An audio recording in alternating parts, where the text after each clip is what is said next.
ಇಬ್ಬರು ಕಪ್ ಹೊಡೆದಿಲ್ಲ. R C B ಆಗಲಿ ಪಂಜಾಬ್ ಆಗಲಿ ಇಬ್ಬರು ಇನ್ನೂ ಕಪ್ ಹೊಡೆದಿಲ್ಲ. ಅದರಲ್ಲಿ ಯಾರು ಹೊಡೆದ್ರೂ ನಮಗೂ ಖುಷಿ ಇದೆ. ಬಟ್ ಆದರೆ ನಮಗೆ ಆರ್ ಸಿ ಬಿ ಹೊಡಿಬೇಕು ಅನ್ನೋದೇ ನಮ್ಮೆಲ್ಲರನ್ನೂ ಆಸೆಯ.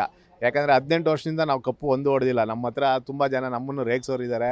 ಅವ್ರನ್ನೆಲ್ಲ ಹೀಯಾಳಿಸ್ತಿದ್ದೀವಿ. ನಾವು ಎಷ್ಟೇ 18 ವರ್ಷದಿಂದನೂ ಅವ್ರನ್ನ ಹೆಂಗೆ ಅಂದರೆ ಅವ್ರು ಎಷ್ಟೇ ರೇಗಿಸ್ರೂ ನಮ್ಗೆ ನಾವು ಏನಾದರೂ ಒಂದು ಅವ್ರಿಗೆ ಟಫಾಗಿ ಕೊಟ್ಟೇ ಇದ್ದೀವಿ.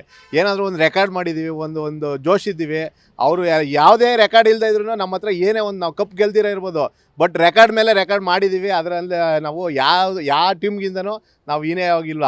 ಆದರೆ ಈ ಸತಿ ಅಂತೂ ಆರ್ ಸಿ ಬಿ ಮಾತ್ರ ಕಪ್ ಹೊಡೆದೇ ಹೊಡಿತದೆ. ಯಾಕಂದರೆ 2018 ಇದು, 2009ರಲ್ಲಿ, 2011ರಲ್ಲಿ, 2016ರಲ್ಲಿ 3 ಸತಿ ನಾವು ಕಪ್ ಗೆಲ್ಲೋಕ್ಕೆ ಚಾನ್ಸ್ ಇತ್ತು. ಬಟ್ ಆದ್ರೂ ನಾವು ಕಪ್ಪು ಆವಾಗ ಸೋತಿದ್ದೀವಿ. ಬಟ್ ಆದರೆ ಇವಾಗ 18 ವರ್ಷ ಆದಮೇಲೆ ನಾವು ಆರ್ ಸಿ ಬಿ 18 ನಮ್ಮ ನಂಟು ಅನ್ನೋದು ಎಲ್ಲರಿಗೂ ಇಡೀ ಕರ್ನಾಟಕಕ್ಕೆ ಗೊತ್ತಿದೆ.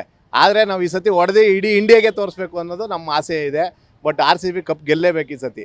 ಇನ್ನೊಂದು ಕಡೆ ಒಂದು ಟೀಮು ಫ್ಯಾನ್ಸು ಈಗಾಗಲೇ ಸೋಷಿಯಲ್ ಮೀಡಿಯಾದಲ್ಲಿ ಹಾಕೋತಿದ್ದಾರೆ, ಬರ್ಕೋತಿದ್ದಾರೆ. ಅವರು ಪರ್ಸ್ನಲಾಗಿ ಹೇಳ್ತಾ ಇರುವಂಥದ್ದು, ಫೈನಲ್ಗೆ ಹೋಗಿದ್ದಾರೆ, ಈ ಸರಿ ಗೆಲ್ಲಲ್ಲ ಅವರು ಕಪ್ಪು, ಸೋಲ್ತಾರೆ ಅನ್ನೋ ಒಂದು ಟೀಮ್ ಫ್ಯಾನ್ಸು ತುಂಬ ಎಕ್ಸ್ಪೆಕ್ಟೇಷನ್ ಇದೆ ಅವ್ರಿಗೆ. ಆರ್ ಸಿ ಬಿ ಸೊಲ್ಲೇಬೇಕು ಅಂತ ಶಾಪ ಹಾಕೊಂಡು ಕೂತಿದ್ದಾರೆ. ಅಂದರೆ ಮಣ್ಣು ತೂರೋದು ಅದೆಲ್ಲ ಒಂದು ರೀತಿ ಶಾಪ ಹಾಕುವಂಥದ್ದು. ಏನು ಹೇಳ್ತೀರಂತವ್ರಿಗೆ? 2023ರಲ್ಲಿ ನಾವು ಎಷ್ಟು ಬಾಟಮ್ ಕೆಳಗಡೆ ಇದ್ವಿ.